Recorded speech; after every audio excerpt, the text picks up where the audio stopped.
Hi guys, welcome back to my YouTube channel. My name is Melissa, and if you're new here, I'm always here on Mondays, Wednesdays, and Friday, and I upload every other Sunday. On Wednesdays, I talk about true crime. Friday, I dedicate my channel to talking about missing children cases, and then on Sunday, every other Sunday, I do talk about different topics. So today is a video that I've been wanting to do so bad, and it's talk about old cases, like vintage cases like from even before anyone else was born. And I got all these cases I got from this girl named Gabby.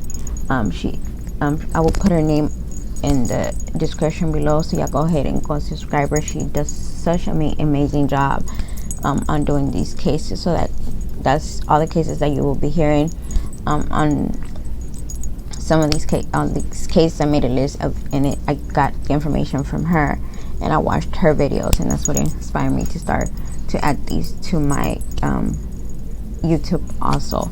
So yeah, today's gonna be our first missing case. So go ahead and subscribe, and also hit the bell so you can be notified every time I upload. I like to start my videos with poem of the day, so let's just go ahead and start.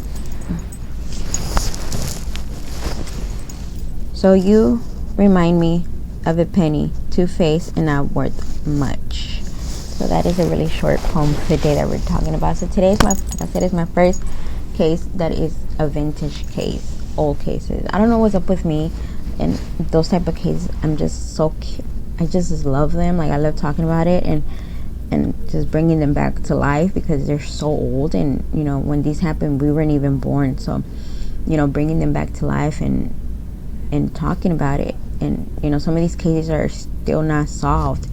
It could probably, you know, help these cases hopefully one day be solved. So today we're going to be talking about the disappearing of Mary Agnes Moroney, and I'm just going to be saying Mary because her last name and her middle name I just know. So let's go ahead and get started. So Mary was born on May 9th, 1928. Was missing American children who disappeared on May 15th of 1930. She just had turned 2 when she was taken from her Chicago, Illinois home on May 15th, 1930. Her abduction was heavily covered by both local and national media, but her whereabouts had never been assigned. Her kidnapper is the oldest unsolved case of this nature in the files of the Chicago Missing Persons Bureau. So let's talk about her disappearance. Catherine had been married to Michael at the age of 13, and 4 years later had 2 daughters, Mary 2 and Anastasia's 11 months. The family, who lived at 5200 Wentworth Avenue, were very poor, as Michael only made $15 per week passing out handbills. A relative of Catherine wrote to the needy family service, and paragraph on their fields was print. The service did not normally disclose addresses, but though a slip that address was learned by a woman. On May 4th, 1993, while Catherine was scrubbing the floor, there was a knock on the door. When Catherine opened the door, she was greeted by a woman who stated she had been sent by a social worker to deal with Mary's case. She was described as well dressed, about 22 years of age, with protruding teeth and cultured voice. The woman defined herself as Julia Ortiz. After listening to Mary's many problems, she asked Catherine if she could temporarily take Mary to California with her, adding that she would be incorrigible and fat as well, butterball. Catherine refused. After promise to return, the woman handed Catherine $2 and left. The next day, May 15th, the woman came back, this time with baby clothes. As Catherine was pregnant, the woman stated that she had arranged to get a better job for her husband, Michael, and then offered to take Mary to a nearby store and buy her some clothes and shoes.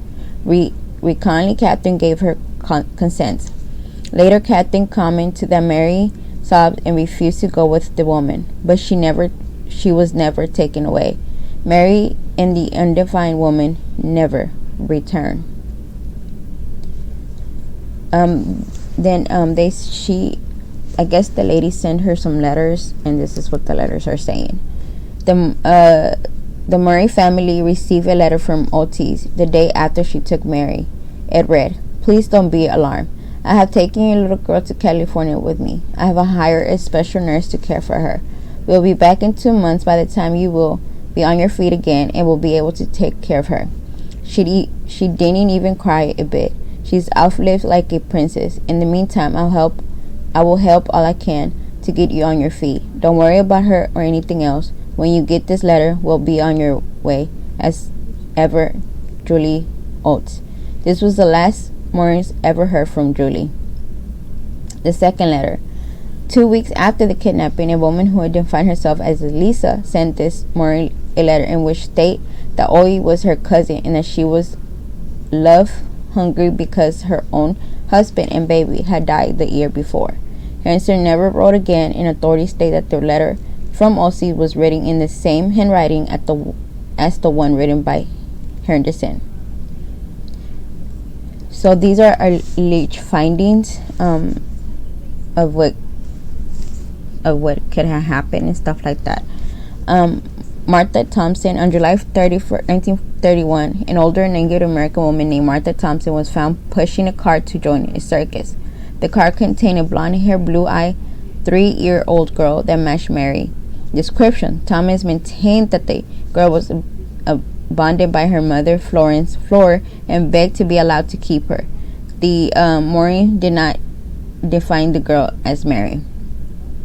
Mary McLean, in 1952, a 24-year-old housewife called Mary McLean, came forward claiming that by looking at photos of Mary's siblings, six more were born after her kidnapping. She suspected that she was Mary.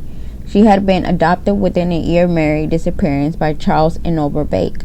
Dr. Cruz, after studying and comparing her dental cast, named her as one of the family. Her skull and blood showed she was Moroney, and her mother claimed to recognize her. An aging physician named Dr. E.W.